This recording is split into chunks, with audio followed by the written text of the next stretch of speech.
Magandang araw po mga kalods at welcome back po sa channel natin. So dito po sa likod makikita nyo po, ito po ang plug-in type na panel board. Tapos ito naman po ang 6-in-1 digital meter na external type. Kung paano ba natin lalagyan ng 6-in-1 digital meter ang panel board natin sa bahay. So ito na po mga lods ang plug-in panel board natin. So bago natin ito lalagyan ng 6-in-1 digital meter, titingnan muna natin yung function dito sa panel board natin. So bubuksan natin dahil ipapunction muna natin. So dito po sa loob, 4 na branch na po ang ginamit natin for demo purpose natin. Isang main sa 60 ampere, 15 ampere para po sa lighting. Branches natin sa 20 ampere dyan po. Dalawa lang muna ang inilagay natin. Tapos 20 ampere po dito sa SPO na ilalagay natin sa baba. Yan. So i-switch on natin ang main natin na 60 ampere. Tapos yung 15 ampere natin. At saka outlet. At saka yung SPO natin dito. So i-switch on muna natin ang function para makita. So yan po ang light natin. Tapos yung sa outlet. So ang outlet gagamit lang tayo ng plug-in type. Yan, makikita sa kabila. At saka dito rin sa baba. Yan po mga lods, makikita. Idagdag pa natin yung isa na indicator na lang para sa outlet. So yan po, makikita. Nakapunction po lahat ang panel board natin. Tapos kung gusto natin i-switch off po, then isa-isahin na natin. Ito yung sa branch sa lighting. Tapos yung sa branch sa outlet. Tapos itong sa baba naman, ang SPO outlet natin. Yan. So switch on natin muli. Tapos ito naman po mga lods, ang main breaker natin. Ito yung main talaga natin. So i-shut off natin yung main. So yan po, naka-off. So ang gagawin natin mga lods, bago po natin ito ilalagay, bubuksan po talaga natin ang panel board. Kailangan pong naka-shut off po ang mga breaker. So i-shut off natin para safety tayo itong mga branch.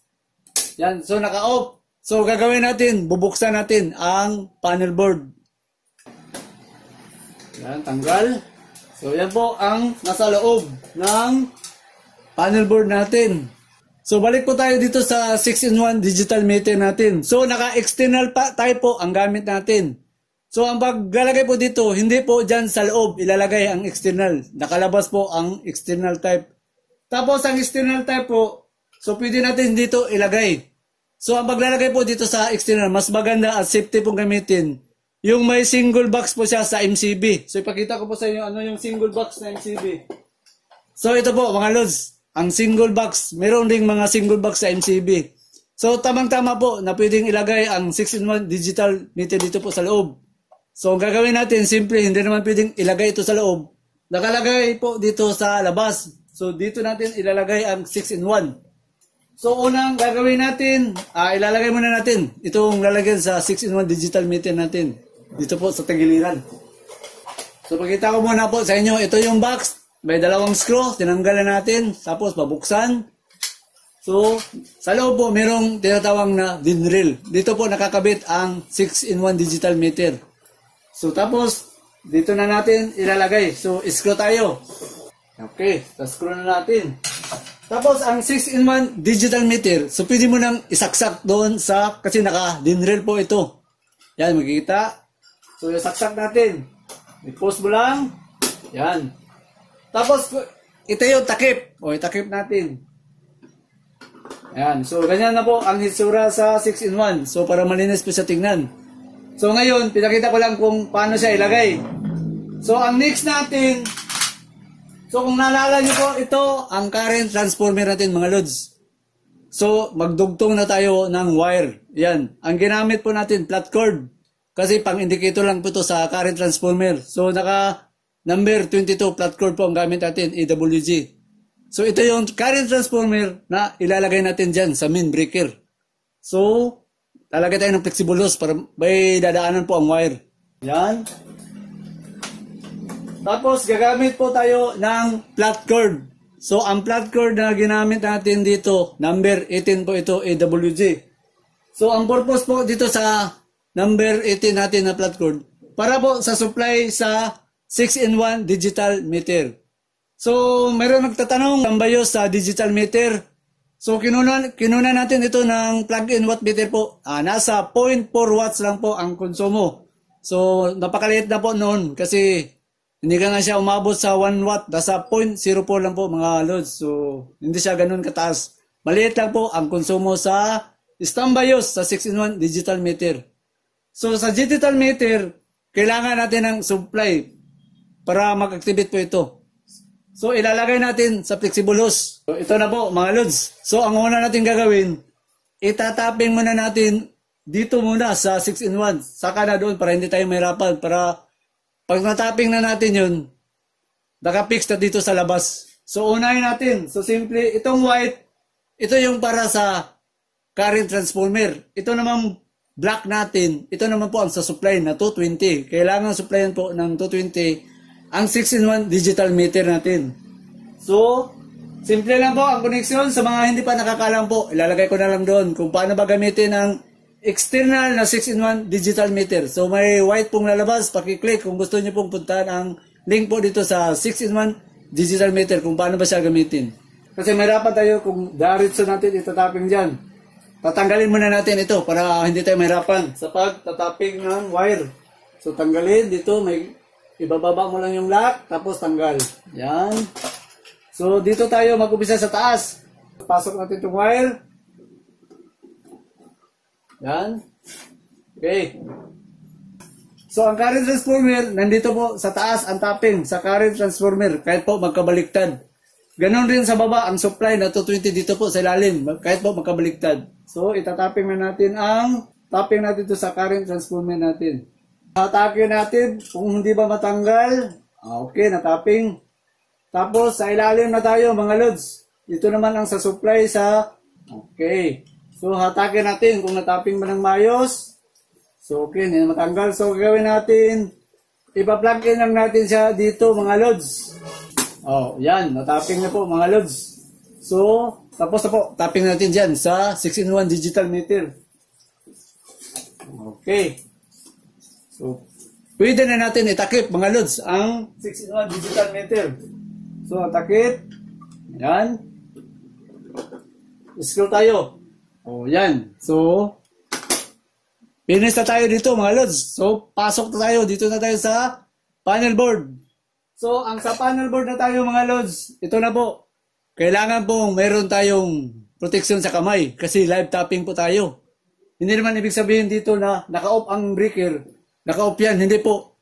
Kasi dito yun ang line side. Itong line side, galing po yan sa Meralco. Sa service line natin. So, lagi nyo tandaan, naka-live po ang connection sa main breaker sa panel board. So, para malaman po na live po talaga, ito, naka-off na po ito mga loads. So, para makita sa mga kalodi natin. So, gagamit po tayo ng, ito po mga loads, digital meter para makita nyo po na kahit naka-off po dito ang main breaker natin, live po dito sa line side po yan. Naka-line side po yan dito. Ang load side po doon, nakatapping din sa branch ito. Naka-branch dyan po, nakatap sa branch ang load side. Dito sa harapan naman, ang line side. Yan po ang design pag sa plug-in panel board na type. So para makita nyo na live 220 po ito, kukunan natin ng voltahe. Yan, makikita ba? O live. So kahit naka-off. Kasi yan, live po yan yung sa line side yan. Kaya kapag nagtatrabaho po tayo ng ganito na live po, kailangan gumamit po tayo gamit tayo ng ito mga loads, ang dati nating rubber gloves. Gagamitin na muna natin. So yan po mga loads, naka-rubber gloves na tayo. So bakit gumamit tayo ng rubber gloves? Kasi po ang mangyari po ngayon dito, tatanggalin natin ang isang linya po sa main breaker. Pag natanggal yon, dito mo ipapasok sa current transformer po ang isang wire na tatanggalin mo sa main breaker. Ito yung main breaker. Kahit po sa dalawang wire ka magpipili ng isa, ipapasok mo siya dito sa loob, ang wire, para mabasa po sa 6-in-1 digital meter natin. So, mahirap naman pong mag-splicing ka dito, tatanggal ka ng screw at ipasok mo. Mahirapan ka mga loads. So, ang best option na gagawin natin ngayon, tatanggalin natin ang main breaker. So, kailangan naka-rubber glove para safety po. Tapos, doon natin ipapasok po ito sa loob, ang isang wire. isang wire lang po ang tatanggalin natin. Magpili po tayo doon sa dalawang wire. So, ang next gagawin natin, tanggalin natin ito. So, depende na po sa electrician kung paano niya gagawin yun. Pero yung sa atin, mas madali kung tanggalin natin ito. Para matanggal natin yung wire isa at ilalagay natin ang current transformer. So, tatanggalin natin. So, kunting ingat sa ganito kasi live to 20 tayo. Yan, tanggal. Pagtanggal dyan. Yan po mga lods. So, dito po sa line to line natin, na linya po dito natin, naka 110 bawat isang linya po dito. So, isang wire lang ang kailangan natin na ipasok ang current transformer, mga lods. So, hahanap tayo ng mas madali. So, siguro, mas maganda yung sa taas. So, depende na po sa inyo kung gun sa baba o sa taas nyo ilagay ang current transformer. So, mas madali siguro kung sa taas. So, kung sa taas po tayo, ito ang uuna natin tanggalin. Isa lang ang tanggalin na wire. Yan. Yan, umuwag. Tapos, tanggalin natin yung isang wire. Yan. So, dito po sa natanggal natin na wire, dito natin ipasok ang current transformer. So, ang current transformer po, ito mga lods, dito mo ipadadaan. Yan. Yan. Tapos, pwede mo nang i-connect muli mga lods ang wire sa main breaker. Yan. Okay. Screw. Screw na tayo.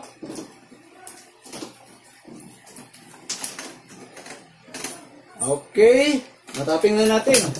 So, ito safety na tayo. Nalagay na natin ang current transformer. So, kunting alalay sa pagbabalik. So, ang gagawin natin, itataping natin siya muli. Yan. Tapos, post na natin. Okay. So, yan po. Nakita nyo ang current transformer nakalagay sa isang linya lang. So, yan. Nalagay na natin. Tapos, double check up po. Para kasi video lumuwag yun. Higpitan pa natin ang terminal dito. Yan. Yan. Tapos, kabila. Okay. So, nalagay na natin. So, ganun mga lods. Nalagay na natin yung current transformer. So, ang next natin dito ngayon, yung supply. Ito yung supply. Ang itim. So, dito na lang natin yung ilalagay ang wire. So, ang next natin ngayon mga lods, ang supply. So, saan naman kukuha ng supply ang 6-in-1 digital meter natin? So, ang 6-in-1 po, mas madali kung saan mo gustong ilagay. Pwede kang kukuha dito sa 220 sa SPO natin. Pwede mo rin itap dito sa branch circuit breaker o dito po sa lighting. So, depende po sa inyo kung saan nyo gustong ilagay. Pero mas maganda siguro kung dito na lang natin ilagay. Mas madali yung ilagay dito sa kabila. So, kailangan meron siyang supply. So, dito itatapin natin yung supply. Gagawin natin, ganun pa rin. Tatanggalin na lang natin mga lods, yung isang breaker. Ito, kasi makahirapan tayong maglagay dito sa loob kung dito natin saksak. So, mas madali kung tanggalin. So, ito, naka-off ang main breaker. So, wala akong supply dito sa baba. Kasi yun ang main. Hindi naman branch po ito. So, wala na po itong supply ito. Kasi iba ito, branch ito sa main breaker. Ito lang ang live. Pero ito, naka-off na po yan. Kasi yan, nakatapi yan dito sa branch natin sa busbar. So, pwede, tatanggalin na lang natin ang branch dito sa SPO natin. Kasi dito natin mas pabor ang pagtapping sa supply sa 6-in-1. So, ganun pa rin. Liligpitan natin ganyan. Hatak, patungo dito ang hatak. Yan, tanggal. So, pwede mo nang itapping dito ang supply para sa 6-in-1 digital meter. So, itong dalawa dito mga loads, hindi yan live. Kasi yun ang load side sa SPO natin. Yung main breaker lang naka-live doon. So, walang supply po ito. Makikita nyo dito, walang supply yan. Hinawakan pa natin, wala. Yung main breaker lang. So, ilalagay natin ang supply sa, ito po ang supply. So, tatagalin ko na lang yung sa God test natin. Medyo mahirapan tayo. Tawagan natin, kasi dito natin yan ipapasok ang supply. Okay, natapin na natin mga lods. So, ibabalik na natin ang branch natin dito. So, unahin mo yung clip. Yung clip muna, unahin mo dito sa kiliran. Yan, tapos i-post natin. Okay. So, tapos yung wire sa kiliran lang yung wire. So, ngayon, pwede na natin i-switch on mga lods kasi na-fix na natin. So, i-switch on natin ang main breaker. Yan. Tapos ito, susubukan natin kung mag-energize na ba ang 6-in-1 kasi dito siya nakatap sa SPO natin. So, on natin. So, ayan po mga lods. So, nag-reading po siya sa 3 point. So, tatanggalin natin. Makita ba? Tatanggalin ko ito. Makita ba? Yan, 2.7. Kita ba? Tatanggalin muna natin to. Yan, makita. Naka-0 yan mga lods ha. 0. Ang gagawin natin ngayon dito, is-switch on natin ang sa branch lighting. Okay. Yan. Tapos, main breaker natin sa, yung branch breaker natin sa outlet. Ito, naka-off muna yung indicator light natin. Yan. Tapos ito, naka-on na ang SPO. So, makikita naman, naka-activate na po dito ang 6-in-1. So, ang gagawin natin, switch on tayo doon. Ang wattage dito, nasa 3 watts lang. So, titingnan natin, lalabas ba ang 3 watts kasi naka 0 volts. Naka 0 watts po dito nakalagay. Switch on natin. So, makikita mo, nasa 1.7 lang po, mga lods. Yan. Ito na sinasabi natin. Lahat po dito na gumagamit ng branch ngayon mo, babasahin sa 6-in-1 kasi ang mainline po dumaan ang current transformer. So makikita mo may spare pa ito. 8 branch po ang kayang ilagay dito. So ang ginamit na natin 4. So yung 4 na dagdagan mo pa ito, lahat po babasahin sa 6-in-1 digital. So makikita mo nasa 1.8. Sa kabila, incandescent bulb, hindi makita ang wattage. So gagawin natin para makita natin, i-off na natin. Balik yan sa 0. So 0. So, iyon natin. Kasi hindi ko alam kung magkano na ba itong incandescent. Kasi na-erase yung rated, ang marking. Switch on natin. So, makita nyo mga lods, 105 watts. O, yan po, makikita. Yun ang sinasabi natin na mas madali mo ngayon malalaman kung anong mga appliances o wattage ang ginamit mo. So, incandescent bulb po, mga lods, hindi ko alam kung makita. Medyo madilim. Nasa 105 po ang watts. Pero yung incandescent dyan, 100 watts po ang naka-rated. Pero ang nakalagay dito, 105. Tapos itong isa natin, hindi ko rin alam kung ano. So, i-off na natin. Yan, back to 0 ngayon yan. Kasi wala nang gumagamit. Back to 0. Tapos, switch on natin itong isa. Back, yung sa branch outlet natin. So, bulb lang muna. So, ang ginamit natin sa bulb ay, makikita dito, 55.8 watts. Pero ang nakalagay sa incandescent po dyan, mga loads, 50 watts po yan. Pero sa actual, 55.7 watts ang nakalagay. O yan, makikita. So, isabay na natin para makita po mga lods. So, yung tatlong bulb na 3 watts po ito, 100 watts plus 50 watts, lahat-lahat ng tatlo, kung makikita nyo kasi madilim, ang nakalagay po, 162.1 watts. Yan, makikita. Tapos, ang amperahe sa baba, naka 0.67 ampere. O, yan. So, hindi ko alam kung makita nyo. Basta sinabi ko, 162 watts po ang total po lahat. So, i-off po na natin. Yan. Pag naka-off, kasi para mo dumilag po yung background. Yan po, back to 0 na naman po yan dito. So, gagawin natin. Dito tayo gagamit tayo ng heavy load para naman makita sa mga kalods natin na gagamit tayo ng heavy loads. Gagamit po tayo ng electric drill. Ang electric drill dito ko ilagay sa SPO natin. So, SPO. Yan. So, kung makikita nyo dito mga lods, may lumalabas po minsan na 0.6, bisan biglang nawawala. Yan po ang supply dito sa 6-in-1 digital meter natin. Medyo may nakalagay po na 0.6. Siyempre, babasa po yun dito sa loob. So, minsan maging 0 siya. So, mag-infinite minsan 0. Meron din 0.6. So, titingnan natin ang electric drill. Gamit dito sa 6-in-1. Kung makikita ba natin, gaano ba ito kataas? So, susubukan natin. So, umabot po siya sa 486 ang starting power. So, balikan pa natin. So, 344 po mga lods. O, yan, 300 watts. O, yan. Tapos, pag wala nang gumagamit, balik pa 0. Yan, makikita mga lods. So, tanggalin muna natin ito. So, mas maganda, sabay-sabayin na natin gamitin para makita. O, yan. Tapos, 100, ang nakalagay po dito, 162 watts. Plus, blower pa tayo sa electric drill natin. O, 465. Ang total po dyan mga lods. O, yan. Tanggalin muna natin. So, balik sa 162 watts ang gamit. So, i-off muna natin para makita. may ipapakita tayo dito. So, i-off muna natin. Ayan. So, dito po sa 6-in-1 digital meter natin. So, paano ba natin mamomonitor po ang mga babayaran natin sa konsumo sa kuryente natin sa bahay? So, dito po, may makikita ka dito yung uri sa kulay, yung kilowatt hour. So, ibig sabihin dito, doon po mga lods, kapag ilan po ang ginamit mo sa isang buwan, ita-times mo lang po sa area nyo kung magkano ba ang 1 kilowatt hour nyo sa area nyo. So sabihin na lang natin na 10 pesos po bawat 1 kilowatt hour. Pag umabot po ito sa, depende po sa rating sa gamit sa bahay. So ipagpalagay natin, umabot po ito ng 200 kilowatt hour. Ita-times mo sa 10 pesos in 1 kilowatt hour. Babayaran mo sa isang buwan, 2,000. Yun lang po ang pinakamadali mong masundan. Tapos, i-reset mo itong blow para bumalik po siya sa zero. So, yun lang. Pagdating sa bill, pundot mo itong blow para mag-zero po siya. Tapos, doon na naman. Pagdating po sa bill nyo, titingnan nyo po ito kung magkapareho ba ang kilowatt hour na ginamit nyo doon sa rating sa bill nyo sa kuryente. Kaya ito na po ang sinabi natin. Napakalaking tulong po. Kung mayroon po kayong 6-in-1 digital meter, para kung malaman nyo kung may nagluloko ba doon sa service entrance, may nagnakaw ba sa kuryente nyo, dapat ang bill nyo sa kuryente at saka dito sa 6-in-1, magkapareho po talaga yun. So, mas maganda kung mataas ang kilowatt hour gamit natin, tapos bababa lang doon ang record, mas maganda ang result doon. Kasi baka nasira po ang digital meter, yung meter nyo sa bahay, kaya medyo mahina ang ikot. Pero kung 200 ang nakalagay dito, tapos umabot sa 300 to 400, nako, malaking problema yun.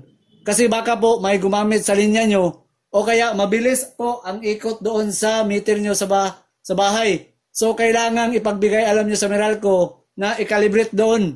Kasi may maipapakita po kayo na mayroon ang 6-in-1 digital meter ninyo na accurate po ito. Na dapat, kung 200 po ang nakalagay dito sa kilowatt hour, dapat 200 din doon sa meter reading po natin mga lods. So, yan mga lods. Tapos na po tayo mga lods. Yan, makikita nyo na. So, itakip na natin. So, yan po, simple at pinakamaganda pong gamitin na maglalagay na po tayo ng 6-in-1 digital meter para lagi nating mamonitor kung tama ba yung ikot sa meter natin, wala bang nagnanakaw po sa kuryente natin, yun po, namomonitor natin. 200 dito, tapos biglang nag-500 doon sa meter reading, malaking kalokohan yun pag nangyari yun. Kaya kung ganun po ang mangyayari, pwede ninyong ipagbigay sa alam sa Meralco. Kasi meron po kayong accurate na digital meter sa loob sa bahay nyong nakaganito nakalagay. Kaya yun po ang magandang guidance natin para hindi tayo maisahan po sa mga kuryente natin na marami pong nagja-jumper po sa service entrance natin sa bahay. Bago po tayo magpaalam po sa mga kalodin natin, may gusto po magpapa-shoutout po sa channel natin. Umpisahan po natin si Alvaro Orsal from Saudi Arabia, Jeddah. Oy Lods, ang layo nyo. Kunting ingat po kayo dyan sa trabaho nyo. Tsaka ito pa si Loder Flores, elektricyan ng Dinagat Island. Oy Lods, magandang araw po dyan sa inyo sa Dinagat Island. At saka si Francis Ignacio Lods, magandang araw po dyan sa inyo. Ito pa si Renwil Balasabas Lods, magandang araw po dyan sa inyo. At saka shoutout pa natin si Andy Patriarca Lods, magandang araw po dyan sa inyo. Ito pa shoutout natin si Roland D. Solita from Valencia City, Bukidnon. Lods, may adlaw ni Buda sa Bukidnon. At saka si Ildefonso Abotamo Lods, magandang araw po dyan sa inyo. At saka ang huli natin si Bungbong Dalupang Saman, taga Pawak, Sagiran, Lanao del Sur, engineering sa Jeddah, KSA. Oy Lods, amping dias trabaho nimo sa Jeddah, KSA. Saka ito pa, shoutout na rin natin ang mga joint member sponsor natin. Si Lucky Galindez, ang bagong joint sponsor natin. At saka si Papa Boom TV. Ito pa si Dario Daling, si Rindel Gailo, saka si Mountaineers TV, si Rafaelito Bayato. So meron pa tayo dito mga members, sponsor pa natin. Dagdag pa natin si Yunil Kumaingking. At saka si Benji De La Torre, si Lorenzo Guevara, at saka ang panghuli natin, mga lods, si Axel Quezon. So sa mga kalodi natin at sa lahat pong nanonood na hindi pa nakapag-subscribe, pakisubscribe po sa channel natin. At saka huwag nyo kalimutan pong i-click ang button bell natin dyan para palagi po kayong maka-update po sa mga bagong video na ipapalabas po natin. At saka maraming salamat po sa palagi nyong panonood po dito sa channel natin.